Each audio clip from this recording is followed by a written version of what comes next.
Let's check that shit out. Oh my god, we're in there. We're fucking in there, dude. Gotta go fast.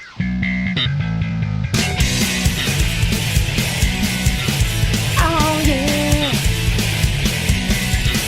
Somebody once told me the world is gonna roll me. I ain't the sharpest tool in the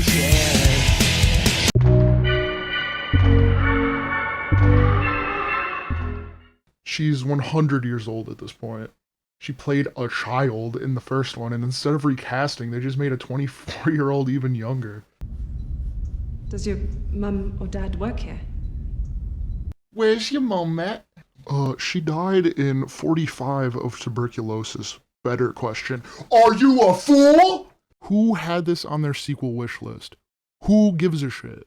It's dull, lifeless, and atrociously foggy. The cameraman needs to wipe his brow every once in a while. It's starting to look like Picnic at Hanging Rock. Another helping of Gary Coleman horror, and apparently that makes her a freak of nature. This should have been the origin of her daddy kink. At least that would have been something different. Instead, it's the same movie up until the halfway point, and then it's somehow worse. I got one more for you. This is like that Tom and Jerry episode where the cat pretends to be a baby, and everyone in this movie is just Tom feeding her a bottle of milk. All she has to say is goo goo gaga, and they're all... I wish it were exaggerated to be humorous, but it's more like Curb Your Enthusiasm. Oh, okay, no, I'm making it sound funny. It's not. It's awkward, hard to watch. Anytime she says something dumb or someone's face crinkles. I'm already bad at parties. Like I don't like watching movies of people who are worse at them. I hated every millisecond of this.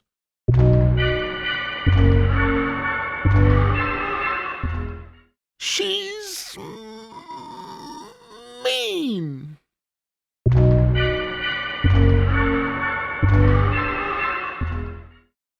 Just remembering this franchise started as a commentary on the meat industry makes me laugh. What the fuck happened? That flag belonged to my great granddaddy. It reminds me of him. Dead white people make me think of a better America, but it's not socially acceptable. Everything involving characters annoys me. Both extreme ends of the political spectrum are the focal point. Libs are over-emotional, Republicans have toxic masculinity issues. We need to call an ambulance. We are the ambulance. Man, it just really won't shut the fuck up about how hard it is to live in Texas. Even as a slasher, it's annoying. Right before a bloodbath occurs, everyone involved takes out their phone to cancel Leatherface if he tries anything. Ruined my whole day. There are two things I kind of like. The musical cue for Leatherface's screen presence, it's Colin Stetson. Water is wet, of course it's good. This last minute I liked a lot, and I really mean 1 minute. Everything else requires too much thought to adequately pinpoint the dog shittiness.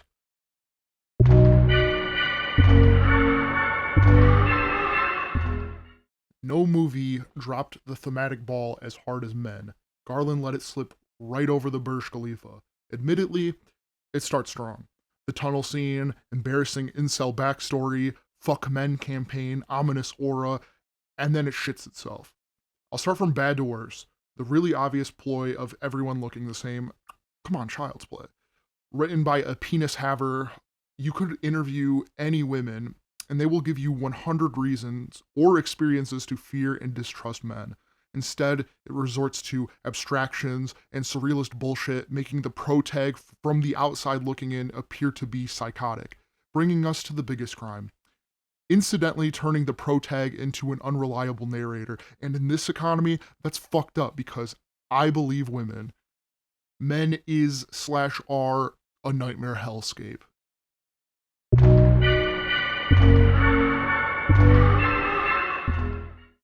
The nanny.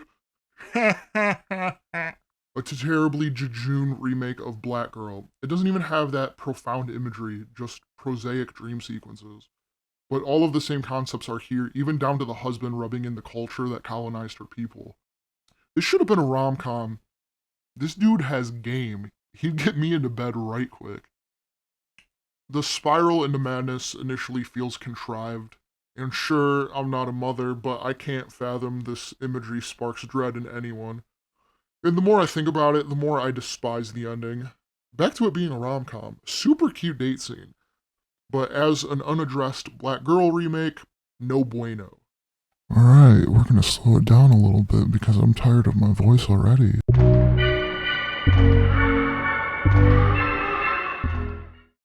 Robert Patrick plays a grumpy old redneck manipulating his son to do the weirdest shit. Every scene in the first act takes an eternity. I gotta listen to the old man spout backwoods wisdom till his son starts beating his meat in front of him. Day one without beating my meat. Day one without beating my meat. Excruciating. Chapter 2 cooks up an awkward, lengthy crime drama. Not bad. But we round it out with another helping of prolonged interweaving drama. They tried to give a female her own story, but reduced it to 10 minutes in a 2-hour film. It's The Haunting of Hill House, but toothless, diluted, and frigid. Made no effort to make me care. Bummer.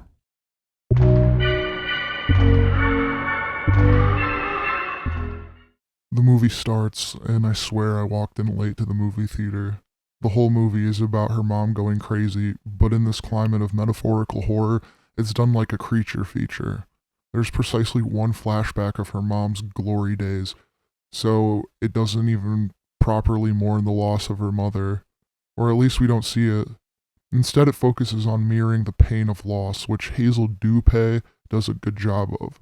But here's the glaring flaw I always have with these types of films. Anytime you associate a creature with mental illness, it can't be dealt with by normal means. Doing the right thing in the real world would simply be to call some services to get her arse out, but a creature feature, or whatever you want to call it, demands some sort of fantastical means to stop the illness. As if it's that simple, like it goes away. The realism of seeing mom slip from the person she once was to the person she is becoming is always going to be effectual compared to a demon needing to be slain. Preferential? Perhaps. So be it. Still didn't like it.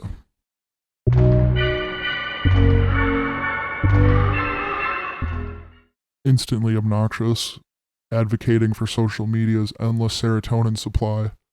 Catty little girls holding lifelong grudges. Just apologize. So many of us have wronged someone in the past, it becomes a part of our identity. Our brains beat ourselves up over it. We think we're bad people. Rarely do we ever get the opportunity to try to right those wrongs, but she does. And she does all the wrong things to ease her conscience. Oh, that's because it drops the chronic online self-medicating persona character piece shtick for maniacal genre film. In the sense that hiding in a virtual world is no substitute for therapy, it works at the cost of being a morally exhausting cringe mess.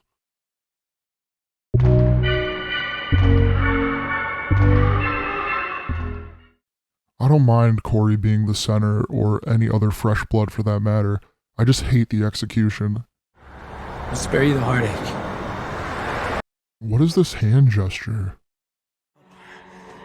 Show me how to do it. Does he need to show you how to wipe too? Laurie's entire plot is propelled by chakra aura reads from a football field's length. She's a fucking astrology scientist now. And Michael is an afterthought. What was his name again? Mr. Don't tell me. Something. Mal. Something with an M. Milk. Michael Myers? Nah, it was something dumber than that. Let's call him The Shape. It'll be like temp music. And then we could throw Michael Sanchez in at the credits.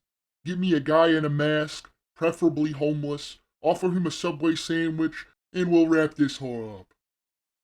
The climax is Shakespeare gone wrong. I figured I'd be one of the few people to like this, to go against the grain of unrealistic freaks demanding a redux. Fandom is embarrassing. I kind of just don't care. 1 and 3 are the best. I'm worn out. Let's just all take a nap together in one bed and see what happens.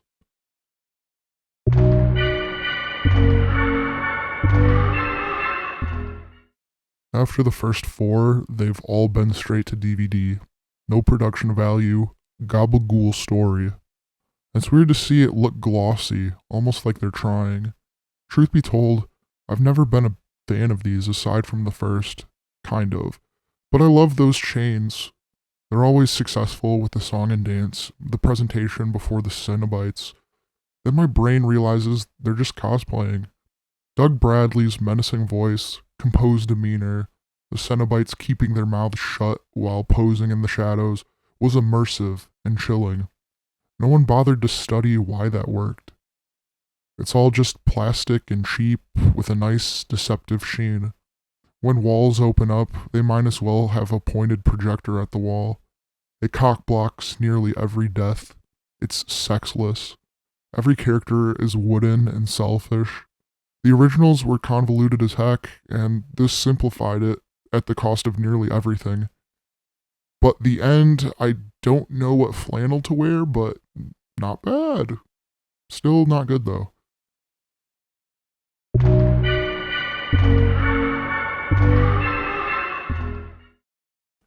I respect this more than I enjoy it.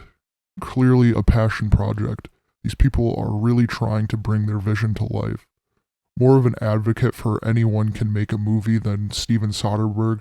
Not everyone has Matt Damon on speed dial, asshole. They capture the essence that separates their neck of the woods from everywhere else. It's just not for me. The scenes that work for me are any tripping balls montage, the likely improved scenes between mother and daughter, and the rickety final scene. There's a fine mother and daughter dynamic that's constantly at odds with boring lectures about the Wicca power filaments of maggots have. Witchcraft has never sounded less appealing to me. Tonally what the fuck, and the energy is lacking throughout. The last scene was on the cusp of erasing all progress, but it bounced back last second. Certain people are gonna get a lot more out of it.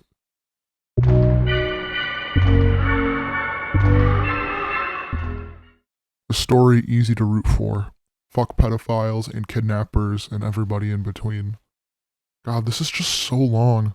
It's obvious it was based on a short something or another. All this empty space is filled with a little white girl cussing and an ineffective anti-bully campaign. The only jump scares come from the people that are technically the good guys. Weird concept. As for any other tension, it's not there because Ethan Hawke really black phoned it in. But here's a cynical POV I found. The abusive father, or any bad parent, doesn't feel guilt over their actions when their kid goes missing. No, you don't appreciate what you have till it's gone, revelation. They fear the truth will come out during public scrutiny. Loving in their own ways, a phrase that doesn't exist. Whether the protag lives or dies, his childhood will not be good to him. It's a crowd pleaser, but not a fulfilling one.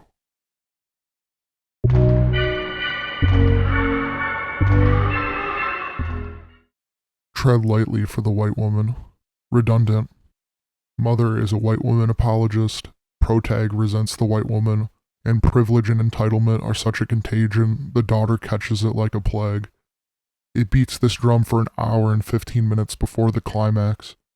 Cryptic, subliminal imagery jumbles up the narrative. Everything that it wants to say is admirable, it just takes 5 ever to get there. The climax is a mess, but what comes out of it is very nice. I would not want to sit through it again though.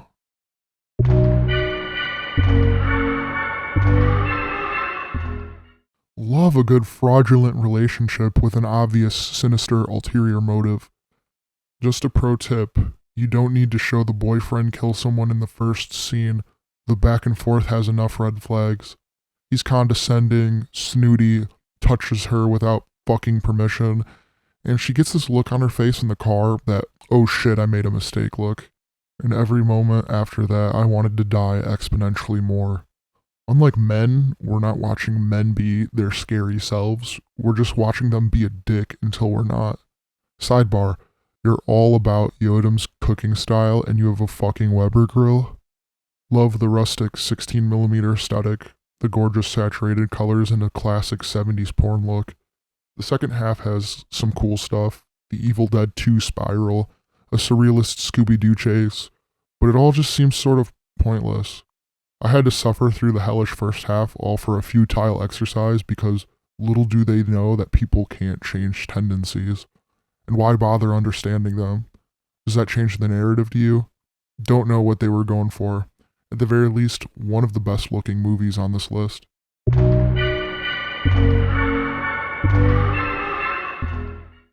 If I watched this not having known it was Argento, I would never be able to tell. His kinetic style, flamboyant color palette, memorable compositions have evaporated in this digital age. I shouldn't like this as much as I do because the positives boil down to I like the characters. She's brutally honest with a gentle heart. She ruins this kid's life accidentally and tries to right that wrong, building this sincere relationship in the process. Sidebar, she looks like the girl from The Addiction who looks like Tommy Wiseau. Oh, and the culprit is inconspicuously hiding in the background constantly. Other than that, flaws galore. Predictable, mega weird, weak finale, janky conversations, but that's an Argento trope. Short-lived intensity, I'm convinced, only exists because I care what happens to them. It's a mess that I don't hate, but also don't like.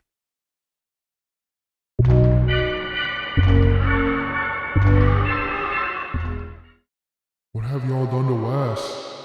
I'm still convinced this is a parody of the Scream franchise, a soft reboot of Scary Movie, kind of entertaining in that regard. I don't know who's to blame, Dawson's Creek, anti-bully campaigns, but these characters blow to me. Jenna Ortega should have been the face of it. I really didn't like the real protag. It's just funny since slashers aren't thriving to begin with, so what's a new Scream? A franchise designed to poke fun at new horror tropes and predict where the genre is heading, gonna do? Probably remind us why the current climate is moving away from them. There's only one thing that springs to mind when I recall Scream 5, the god-awful motive. Gigabad. Remember when movies had to come up with a real reason why kids would lose their minds and commit violent acts? Me neither. Murder is arbitrary. Stew over that. I was rewatching some of this to edit, and it's just abhorrently made that every bad thing about it further proves my parody belief. I don't take it too seriously, and it works as that. I'm actually really looking forward to the new one, truth be told. No reason why.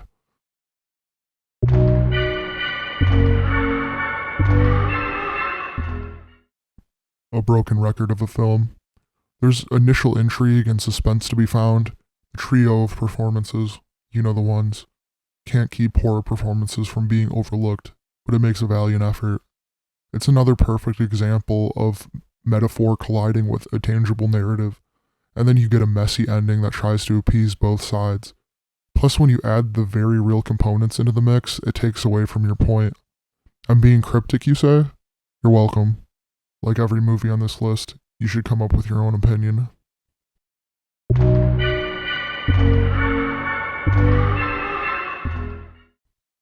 I took so many notes about the first 30 minutes.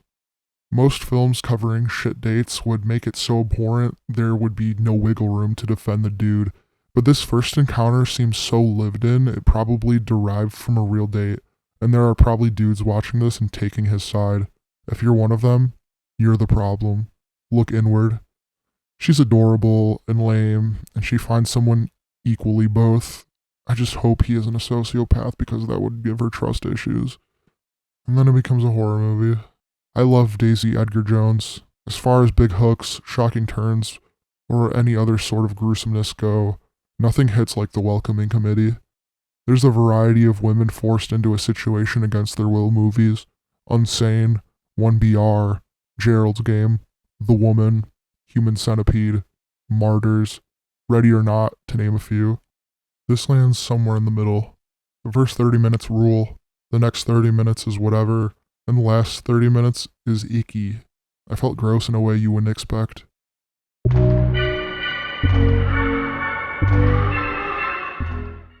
This worked on a momentary basis for me.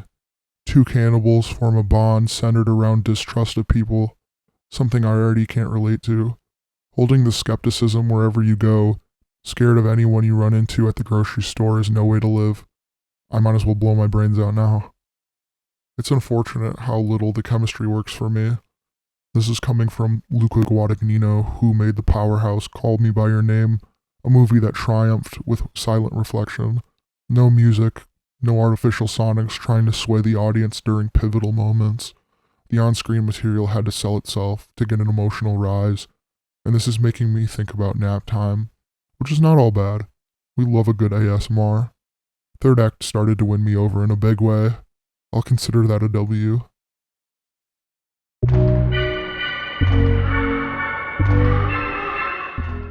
When anyone throwing up touch their lips against the toilet seat, I'm instantly triggered. Pathetic, temperamental white guy can't get over his ex. It's a bad look. Dudes with any radical emotions default to a dude's rock review. Then a chummy, inviting J.K. Simmons enters the equation. Conversions flow naturally for a talking glory hole. As far as trapped in one location concepts go, this is an original variation on forced introspection. All the same tedious foreplay, ignoring what the trappee wants. This is all a dream hoopla. And this is the dumbest motherfucker on the planet. What could possibly be so important that only he can do? Spoiler alert, I still don't know what the answer is to that. In a breezy 79 minutes, it does something many movies have done in a way that I have not seen done yet. Even 79 minutes feels long for what could have been a short film, but it's not all bad. It's arguably more effective at saying men suck than men.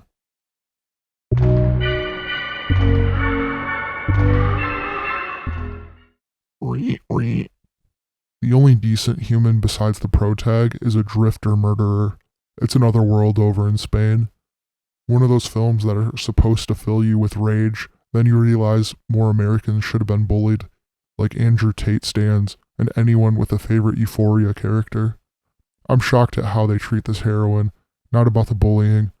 She's a dork, furious, traumatized, caught in a tricky situation, and yet they still find time to show she has needs. They treat her like any other complex heroine. Arguably, she's the most selfless character in any movie on this list, at the cost of much entertainment value. It's not what you'd expect going in. The poster gives off the wrong aura. It's a fine enough character piece, walking a familiar path.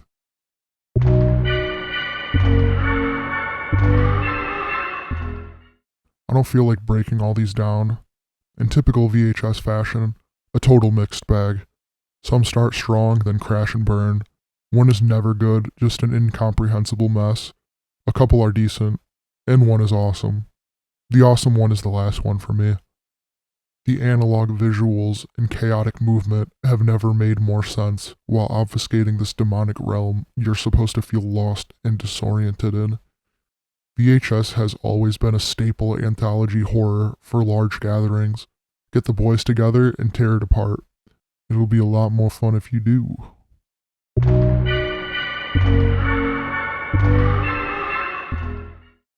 Maybe this is getting more credit than it deserves, but it's not bad for what it is. I thought it was going to be big booty butt cheeks. The trailer gave corny, predictable, and punctual expectations, and it's actually kind of well acted for a Nepo baby. Patient, somewhat stylistic, at least the intro is. They should have put the real title card in the trailer. And although most turns are overplayed horror tropes, they're executed decently. For a cursed movie, it wasn't bad. Contorted face creepy.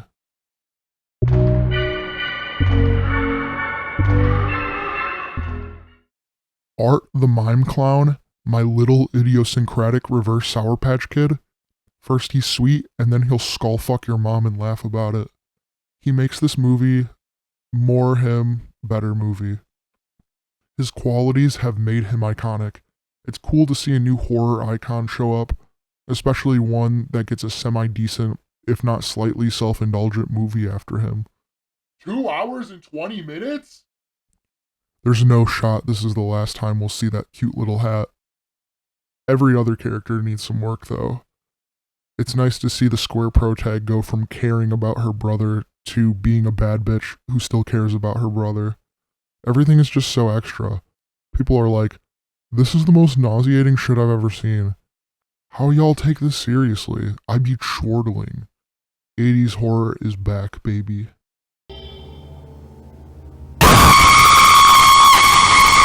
Just wanted to make sure you're still awake, fuckers.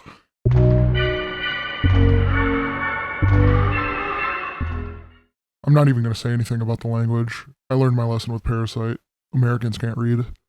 The Predator has always been a little bitch with his cloaking device and heat-seeking saw blade. Is there any risk in your position? Prey is slow in the sense that it takes a while for the real encounter to occur, but there's underlying suspense about what else could be out in the wilderness and when will it strike.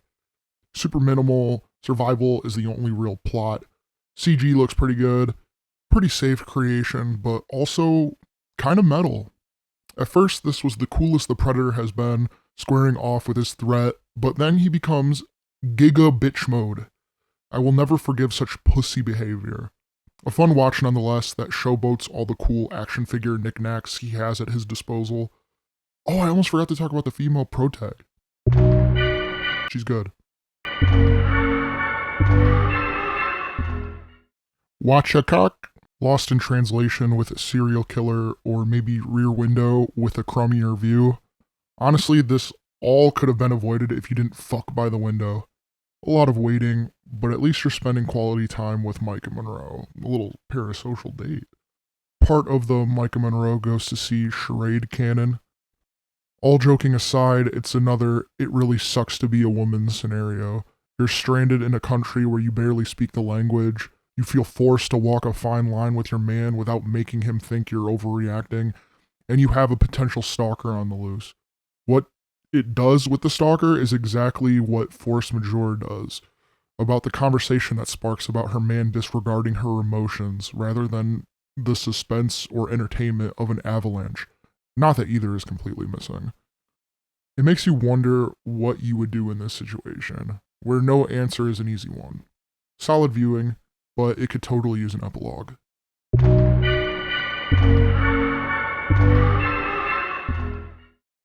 My least favorite of the crystal gems were a Garnet stan in this house.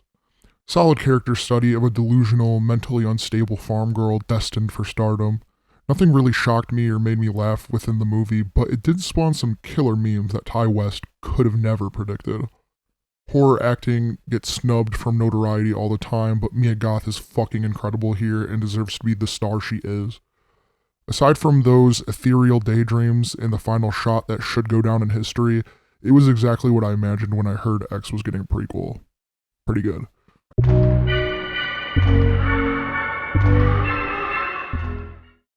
Oh no, they think the church should have more power than the law. Yikes. Organized religion yet again presented as a radicalized, agenda-pushing epidemic.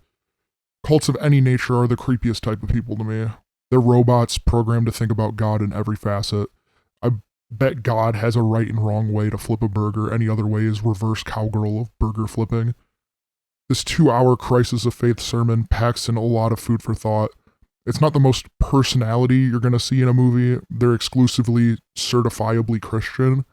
Viewing a group impartially when you've always thought it to be empirical is a long and winding road. A certain degree of self-reflection is involved. What you want versus what the group wants for you. Initially, growth from the protag didn't feel deserved because hardships are the prerequisite for change. But as social norms change outside of customary religious practices, it's easier to see women's forced complacency within man's society, and Medusa stylishly narrows in on these ideas. Despite not being as magnetic as it could be, the more I think about it, the more I enjoy it.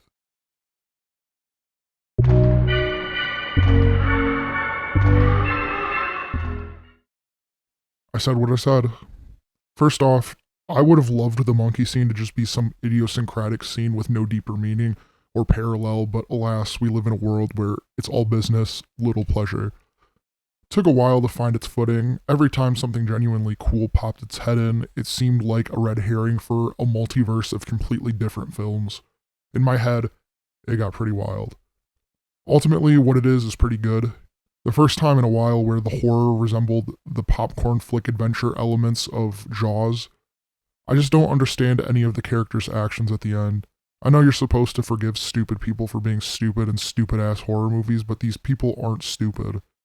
Love the energy between the actors, the take on the creature feature is awesome, and Jordan Peele's panache for scene crafting and showmanship is...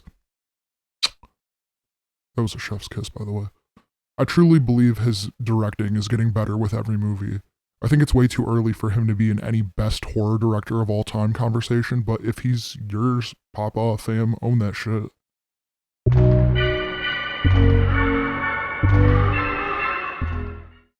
Small things make this more extraordinary than a typical slasher affair. 1. There's 3 factories pumping toxic waste squeezed into an opening sequence. Coincidence? Maybe. 2. Sexual tropes are subverted constantly. 3. Mia Goth plays 2 characters. The more, the merrier. 4.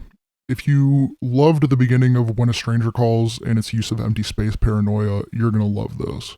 It's sexless in the kinkiest way, or actively tries to turn off. The grindhousey murder is grimy and dirty. There's this conversation about monogamy insinuating in a roundabout way to figure your shit out as far as relationships go. At the end of the day, it is a slasher movie, just better than most IMO.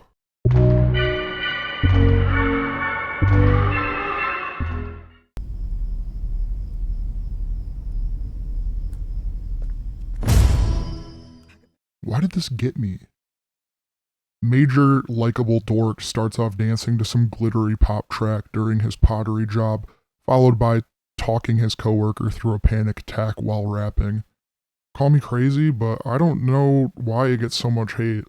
I didn't know who Mike Hugo was before this. His biggest job was probably as an assistant editor on the Florida Project, but he is a maestro slow burn art house editor. He needs more work.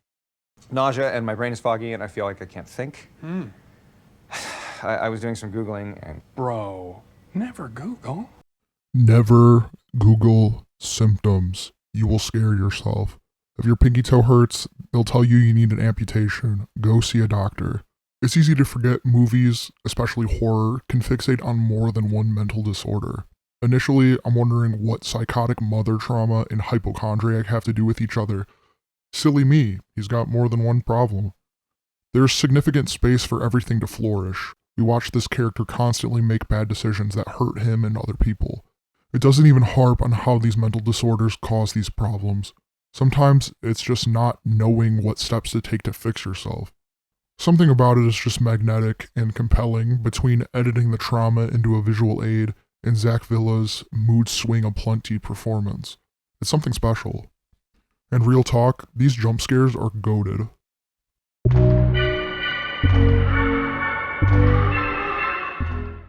A mutating virus, an election just around the corner, doctors and scientists recommending a lockdown. This is sounding familiar. He disappointed her, and I'm heartbroken. He goes in to order a coffee. Next thing I'm watching a Delight Cooking Channel video. Holy fuck. This is my new favorite introduction to things have gone to shit, and all I'm thinking about is Boo okay? Oh, she's owning some old dude hitting on her. We're good. A visceral bloodbath of a movie. 1 minute I'm stunned, next thing I'm laughing audibly at a Tarantino blood spurt. Much more despair and suffering than comedic violence. It's the church scene from Kingsman for an hour and 20 minutes without the Skinnerd. I don't love the ending, but it's still up there with Train to Busan as a zombie rager.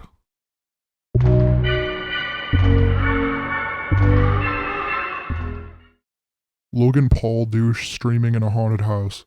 Sounds fucking awful. It's a miracle this is good. Really good, actually.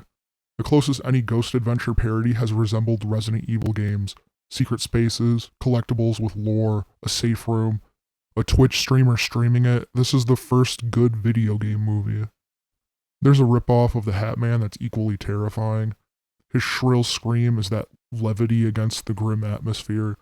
These types of movies are typically the McDonald's of horror movies, a dime a dozen. You know what you're getting into, but this one does have surprises. You can chalk it up to McDonald's having limited time items. In this new age of influencers, Gen Zs, and anyone in between without common sense, new solutions are required to ancient problems. Win or lose, thank God for dumb people. Full disclosure, I might have looked away for a second. Top 10, top 10, top 10.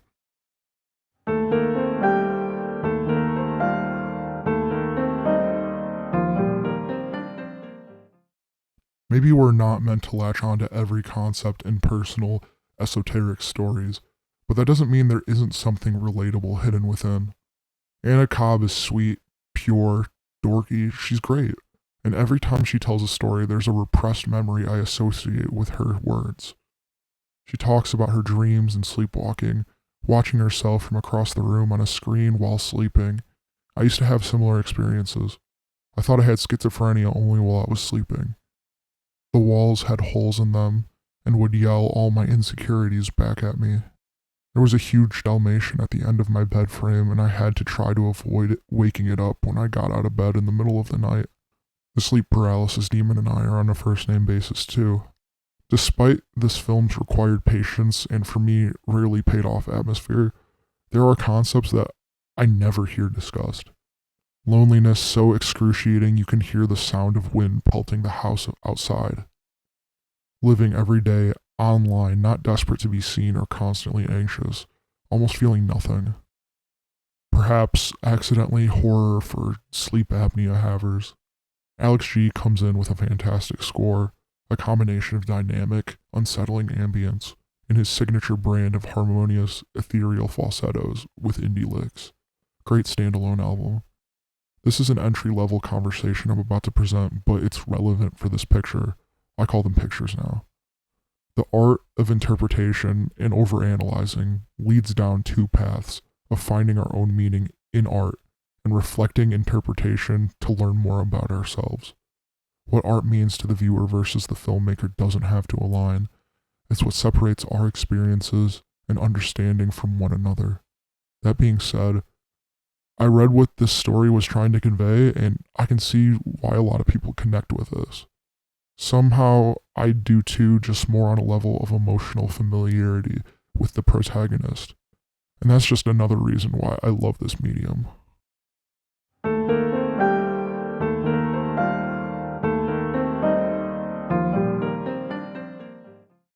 And now for something completely different. Largely cited as A24's Among Us, but that's not accurate. It's A24's Among Us with Pete Davidson. More or less a whodunit or comedy over horror. One of the more accessible A24 movies about nothing, a hangout movie gone horribly wrong. Everything is overshadowed by the eclectic ensemble, pulling the tone in various directions. Rachel Sennett is hot and hilarious.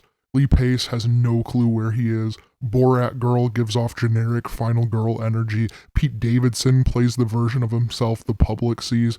And Jordan wants an Oscar desperately. One day. It's a blast. Some sort of fake anti-liberal agenda titled "The Children Are Not the Future." They're not brighter than us. They don't have common sense. We should all take Rust Cole's words more seriously and walk hand in hand to oblivion.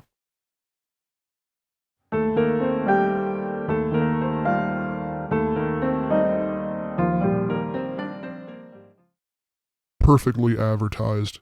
A good chill, base premise, but doesn't give away the farm. There's much fun to be had here. A few laughs, a sincere moment of connection, urban blight, some might call gentrification. And although the humor and eerie essence are at odds, it does have ominous overtones. Malignant sparked something in this new breed of horror. It's hard to tell if it's intentionally poorly done at times for the sake of a cackle, and audiences become divided on whether it's dumb or campy masterpiece. Barbarian dials back a bit and separates its phases of potential stupidity or genius for an extensive range of ideas. Like Malignant, I think this is an ideal popcorn flick spookler, best consumed going in blind.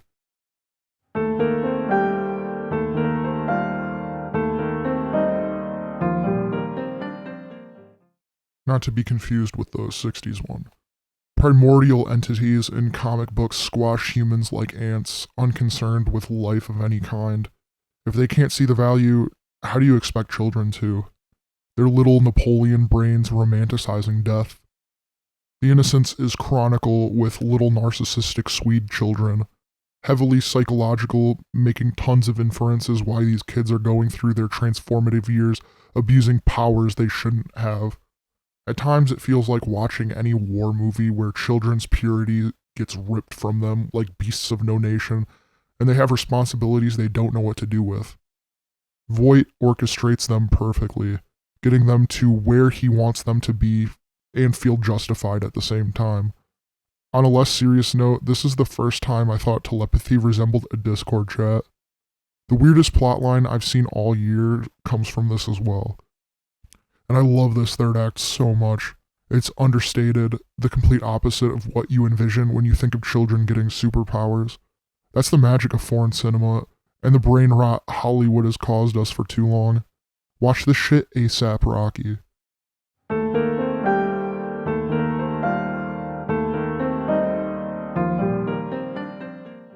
Stop motion as an art form has grown to scary heights as this immersive, fluid, and grandiose medium. Mad God seamlessly and imaginatively brings a cosmic, subterranean dystopia to life. The similarities to the movie Metropolis are massive. Its miniature creations, class system dictated by elevation, hellish work conditions for the lower class, but where Metropolis veers off is its motivation for change. Metropolis protag finds passion for change in love, whereas Mad God finds it in destruction. The protag is known as the Assassin, with no confirmed alignment to light or dark. All we know is he's sent on a mission to the furthest depths with a time bomb. When peaceful protests and voting get you nowhere, a bomb seems like the only reasonable way to help the lowly poop people threatened by dire working conditions. Phil Tippett likely makes no outside political insinuations within his realm, but the similarities between it and reality are uncanny. All that can be done is hope that in mass destruction, there can be a brighter tomorrow.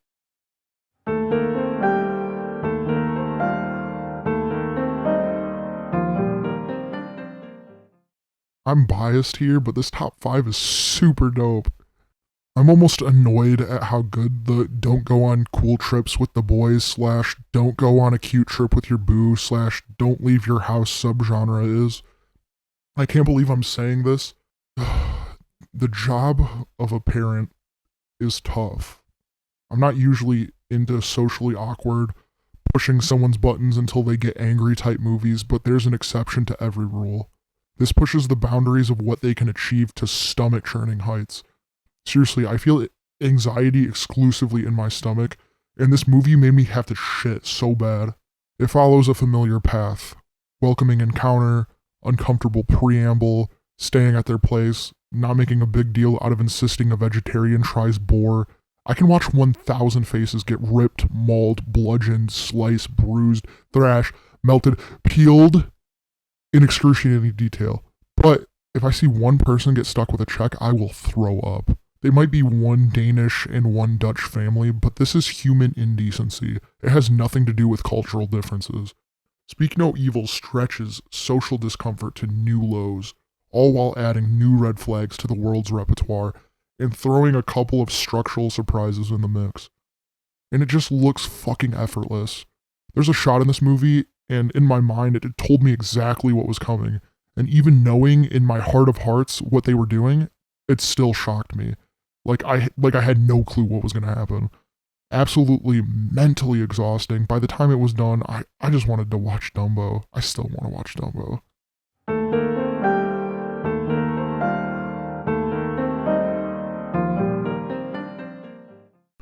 They are called Sonic Caterers. It's food music. Health cooks health food. Strickland at his kookiest, making the killer dress movie look tame. In some ways, this is routine for me because every harsh noise show I go to sounds just like this.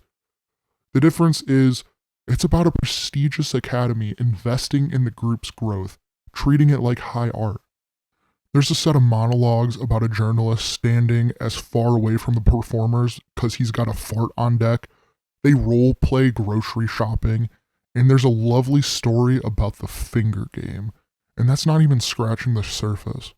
To me, it's not horror, it's loud music, covering naked bodies in a blood-like culinary substance, epileptic lighting. To me, it's metal. Dry performances are juxtaposed with the absurd. It's the sweet and salty of comedy. At its core, it dissects artistic vision, creating artificial sonics centered around digital mutation, detaching from the culinary provisions. This is a paraphrased critique that could have come from Robert Christodoulou, and it's being applied to food music. A skip and a step away from 2022's This Is Spinal Tap. Rebellion propels art's limitations. Stupidity propels genius work.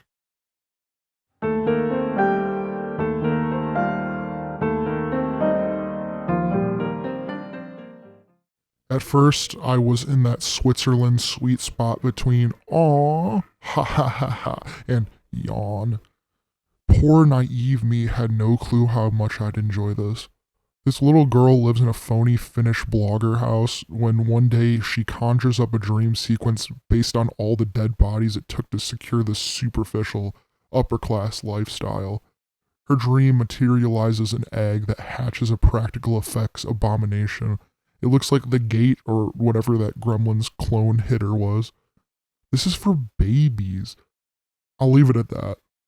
There are several phases throughout, and each one gives the film a new meaning involving parenting, a little nature versus nurture.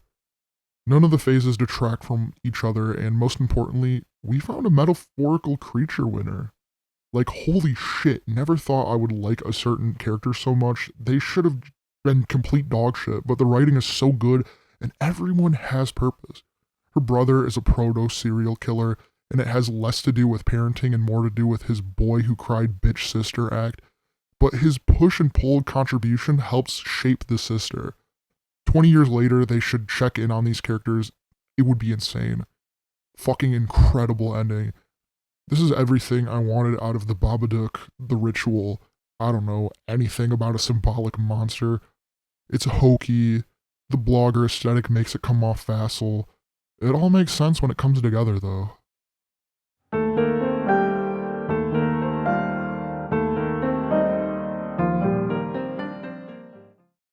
The last movie I watched for this list, and I couldn't imagine a world where it's not on here. Is it better to give your baby to a witch before she's experienced life, or sign her life away when she turns 16? I know it's very pro-life / pro-choice. Pro-choice or eat my ass. But this easily answered question sets the stage for the movie that did for me what Bones and All did for others.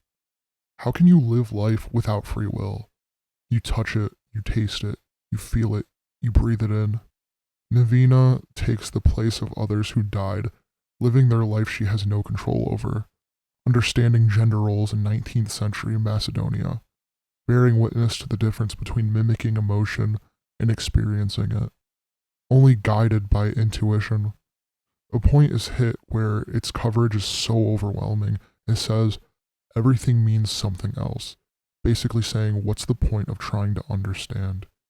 In single frames, remarkable growth can be seen. Post-rock compositions play while the sun hits the perfect altitude.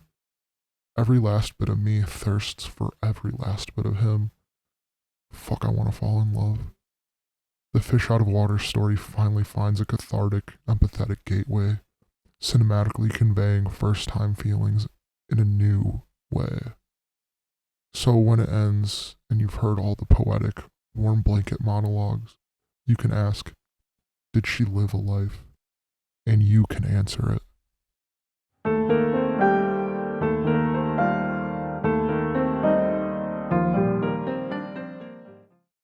On paper, Crimes of the Future simulates a fictitious future where the evolution theory isn't debatable.